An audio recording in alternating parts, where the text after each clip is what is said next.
Saudaraku, selamat sore. Tadi pagi saya lupa jam atau siang-siang. Jamnya sekarang jam 4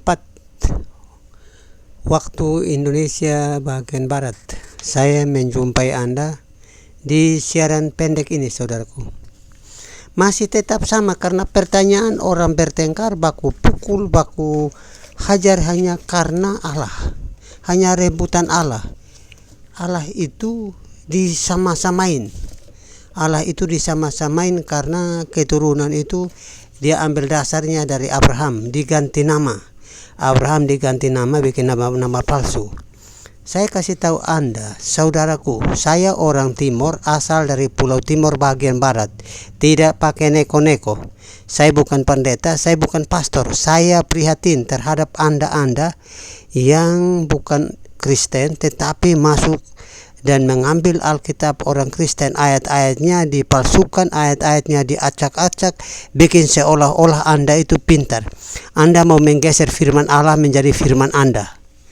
Anda hati-hati kalau menggeser firman Allah menjadi firman Anda. Anda itu pengkhianat bangsa di mana-mana. Saya bacakan kepada Anda, saudaraku. Allah Bapa di sorga, saudara, Allah Bapa di sorga, Roh Allah adalah suatu unsur dalam tubuh manusia yang diciptakan Tuhan sebagai sebab adanya kehidupan. Kalau tidak ada Allah di sorga tidak hidup, maka manusia tidak hidup. Manusia jadi boneka. Ingat baik-baik, saudaraku. Ingat baik-baik. Kalau Tuhan Anda mau boneka, boneka saja. Tuhan orang Kristen itu hidup. Roh Allah adalah suatu unsur di dalam tubuh manusia yang diciptakan Tuhan sebagai sebab ada kehidupan. Roh Kudus adalah roh kebenaran yang bersaksi tentang Tuhan Yesus yang menyertai firman-Nya. Ini tulisannya Tuhan Yesus, saudaraku, yang menyertai firman-Nya. Sebab ada 3 yang bersaksi, yang memeriksa kesaksian di dalam sorga, Bapa, Firman, dan Roh Kudus. Ketiganya adalah satu. Anda jangan pisahkan firman, pisahkan roh, dan pisahkan Bapa. Itu satu. Mereka satu. Kalau Anda pisahkan suara Anda dari tubuh Anda, itu berarti Anda mayat. Ya, Anda jangan pisahkan Tuhannya orang Kristen dengan rohnya dan firman-Nya. Yang berikut, saudaraku, Kejadian pasal 1 ayat 26. Berfirmanlah Allah, tidak baik kita, saya rubah perkataan saya, berfirmanlah Allah, baiklah kita menjadikan manusia menurut gambar dan rupa kita. Rupa kita adalah Allah yang Maha Kuasa,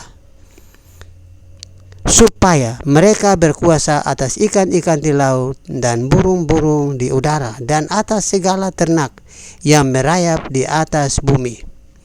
Ini Anda tidak punya kitab seperti begitu. Anda curi ayat, Anda sama-samain seolah-olah Anda punya kitab. Kitab Anda dongeng, kitab Anda tidak sama seperti kitab orang Kristen. Kejadian 2 ayat yang ke-7. Ketika itu Tuhan Allah membentuk manusia itu dari debu dan tanah dan menghembuskan napas hidup ke dalam lubang hidungnya. Demikianlah manusia itu menjadi makhluk hidup. Kalau ada di dalam diri Allah, ada roh Allah, maka di sana ada kehidupan. Saudaraku, ini Anda hati-hati mengejek meolok orang Kristen. Kejadian pasal 2 ayat 21. Tuhan Allah membuat manusia itu tidur nyenyak. Ketika ia tidur, Allah mengambil salah satu rusuknya lalu menutup dengan daging. Ayat 22. Kejadian pasal 2 ayat 22. Dan dari rusuknya diambil Tuhan Allah dari manusia itu dan dibangunnya seorang perempuan, lalu dibawanya kepada manusia itu. Dibawa kepada manusia itu. Ayat 23. Lalu berkatalah Tuhan, manusia itu. Lalu berkatalah Ya. Lalu berkatalah manusia itu, inilah dia, tulang dari tulangku dan daging dari dagingku. Ia akan dinamai perempuan itu, sebab ia diambil dari laki-laki. Anak Adam, Kain dan Habel. Tetapi Habel dipukul mati oleh Kain karena persembahan. Jadi persembahan itu satu-satunya kepada Tuhan Allah yang hidup, yaitu Allah orang Kristen, Yesus namanya.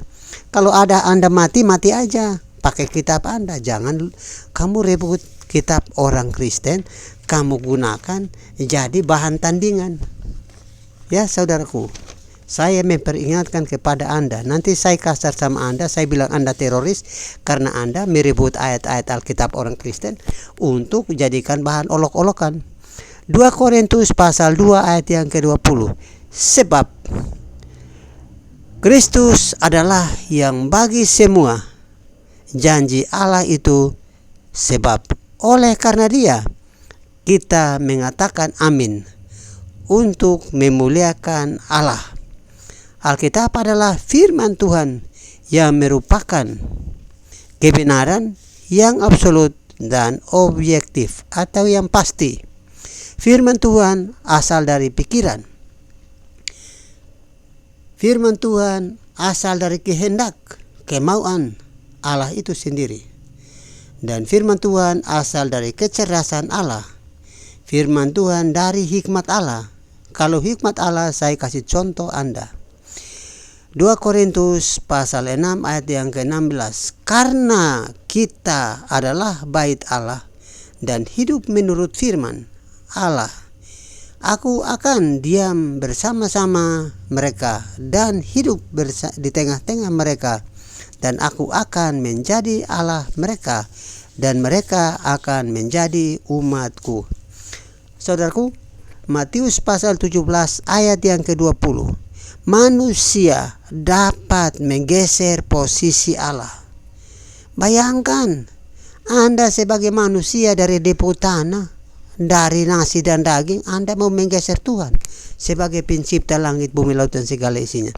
Tuhan itu adalah penguasa langit dan bumi. Yesus itu namanya.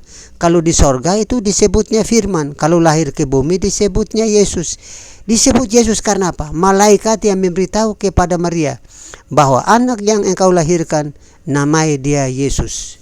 Jadi kalau namanya Yesus, ada orang Kristen yang menggeser namanya ada firman, terus Yesus itu buat apa? Firman itu tetap di surga. Di dunia ada siapa di dunia? Jadi orang Kristen harus paham ya. Saya lanjutkan ke ayat selanjutnya. Karena kamu kurang percaya.